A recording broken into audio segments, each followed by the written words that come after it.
muka lu tuh berubah banget. Gak ceria, galau, gak enak lah pokoknya. Bro, kita ini sahabat. Kalau lu bukan cerita ke kita, terus lu mau cerita ke siapa? Lu mau pendam rasa itu semuanya di sini sendirian? Ya udah, gue janji sama lu suatu hari nanti gue akan ceritain semua masalah gue, lengkap dari A sampai Z. Suatu hari nantinya lu.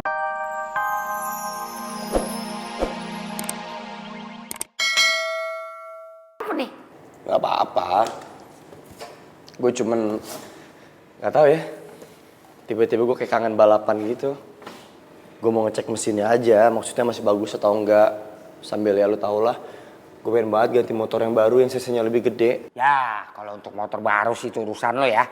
Tapi kalau emang lo kangen balapan, ya ayo kita gas. Gue temenin sekarang. Ya gak sekarang juga, ini aja belum beres.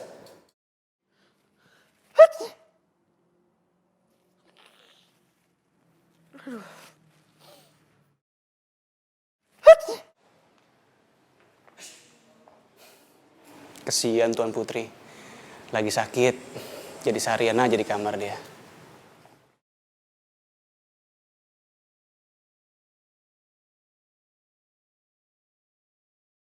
Jangan-jangan Boy yang nelpon. Halo? Pak? Lo sakit ya? Iya nih Rai, kayaknya gue flu deh. Ya ampun, pantesan aja tadi lo gak masuk di kelasnya Pak Rizal. Gue telepon juga gak diangkat. Iya, tapi tadi gue gak datang, bukan gara-gara gue sakit. Terus karena apa dong? Gara-gara gue telat, Rai. Jadi tadi itu sebenarnya gue masih baik-baik aja. Nah, terus si Boy itu ngajakin gue buat tanda tangan kontrak ke kantor PH. Pulang dari situ tiba-tiba hujan dan gue kehujanan. Jadi kita neduh dulu. Untungnya tadi ketemu sama Putra. Habis itu gue OTW ke kampus sama Putra. Tapi tiba-tiba pas gue cek jam, gue udah telat. Akhirnya gue pulang deh. Habis itu nyampe rumah gue langsung ketiduran. Makanya gue gak cek HP dan gue gak tahu lo nelfon dari tadi. Iklan apaan sih? Kok lo gak cerita? Iklan Koyo 2 Sejoli. Jadi produsernya itu ngeliat gue sama Boy pas foto kalender kemarin. Waduh, asik tuh. Bisa ketemu sama Boy terus. Ih, Raya, kalau jadi ngomong kayak gitu sih, gue tuh bukannya seneng tau gak sih dapat kerjaan sama dia. Gue malah kesel. Aduh, mana gue sekarang jadi lemes banget. Gue bersin-bersin mulu dari tadi. Yaudah, lo cepet sembuh ya, Pak. Nanti gue fotoin catatan gue biar lo bisa belajar. Iya, thank you banget ya, Rai. Ya udah, sekarang lo istirahat, Gi. Gue cuma mau nanya itu aja kok. Oke, bye.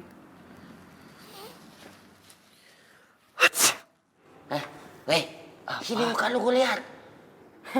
Ini udah pasti Neng Reva lagi lu mikirin dia lagi. Lu selalu sangkut pautnya ke sana, nggak ada urusan sama Reva. Ini nih yang gua nggak suka dari lo nih. Lu tuh nggak pernah bisa terbuka sama sahabat lu sendiri. Gua tuh kenal sama lu nggak setahun 2 tahun, Boy. Gua tahu banget. Muka lu lagi seneng, susah, sedih aja gua tahu. Jelas banget nih kelihatan nih.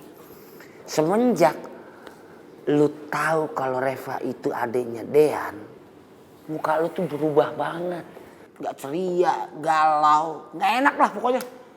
Bro, kita ini sahabat. Kalau lu bukan cerita ke kita, terus lu mau cerita ke siapa? Lu mau pendam rasa itu semuanya di sini sendirian?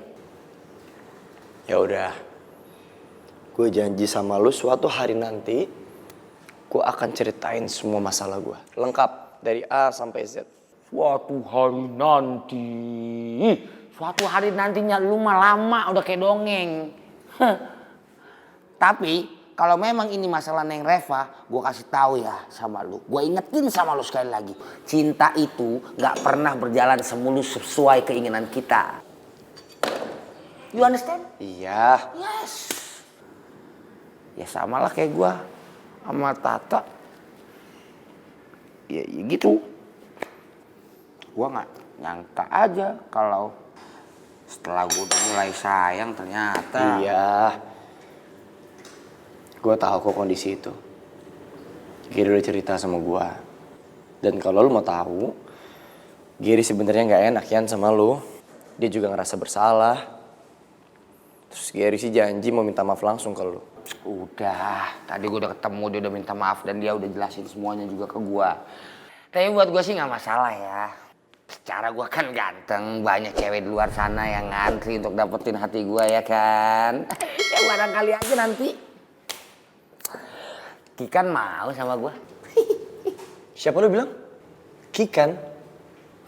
Kikan lu incer Kikan? Iya kali aja dia mau sama gue. Gimana mesti gue bilangnya? Pertama, lu yakin siap untuk bersaing sama anak warrior yang lain. Nanti ditolak lagi, lu patah hati, lu kecewa lagi, lu ngulangin hal yang sama. Dan ingat ya, gue udah anggap Kikan seperti adik gue sendiri. Gak boleh ada yang deketin dia termasuk lu ataupun anak warrior yang lainnya. Mau deketin Kikan, lapor sama gue, ngomong sama gue. Siap komandan. Kalau emang itu mau lu.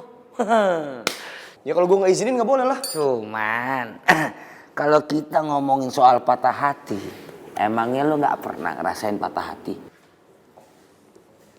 Maksud lu?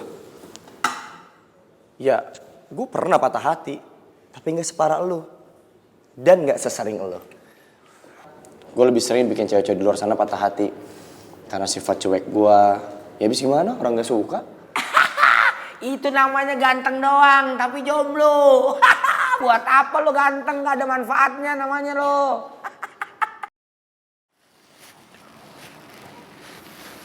Kadean,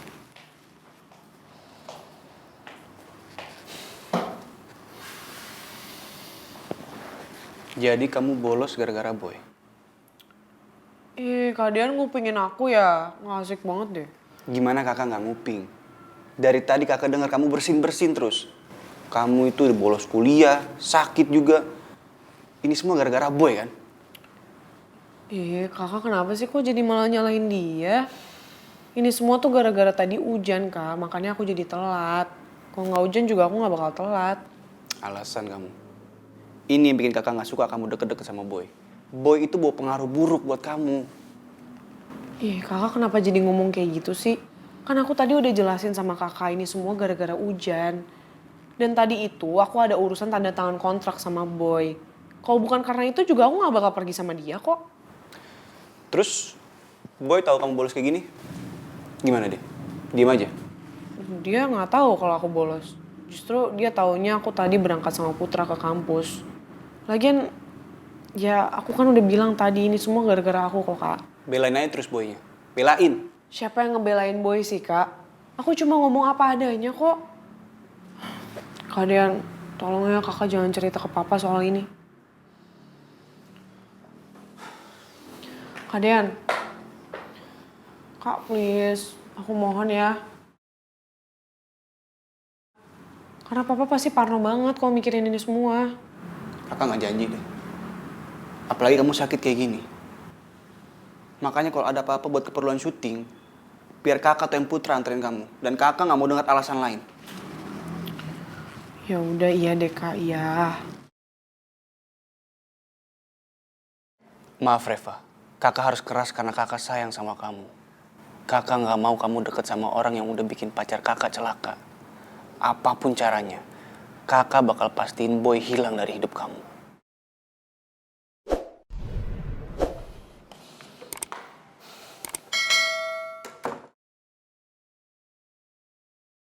By the way, tadi pas gue lagi makan di kantin ada Sila. Gue gak denger tuh, katanya lu pengen jadi bintang iklan sama Sila. Emang bener? Soalnya si Sila traktir semua orang yang ada di kantin itu. Gara-gara menginfokan kalau dia mau jadi bintang iklan bareng sama lu. Serius dia ngomong kayak gitu? Lah iya gue serius ini. Aneh banget. Ngapain dia kayak gitu? Padahal gak kayak gitu loh. Oh iya pantesan. Gue baru nyadar nih. Tadi gue ketemu sama Tante Hilda. Waktu gue tanda tangan kontrak. Gue bingung kenapa ada Tante Hilda di sana. Kayaknya mereka salah paham deh. Mungkin mereka pikir bintang iklannya gue sama Sila. Padahal gue sama Reva. Oh, jadi ada Reva juga? Makin seru dong kalau gitu tuh iklan. Nih ya, Reva, Sila, di sini lo nih boy. Konsepnya dua wanita cantik memperebutkan satu cowok yang gak ganteng-ganteng amat, cool tapi jahil. Haha, konsepnya kayak gitu aja tuh. Bagus kali ya? Ya gak keren lah maksudnya kayak gitu. Ya jujur gue juga belum tahu sih, sutradaranya belum ngomongin konsep detailnya kayak apa. Bahkan gambarannya kayak gimana pun gue juga belum tahu. Tapi yang pasti tagline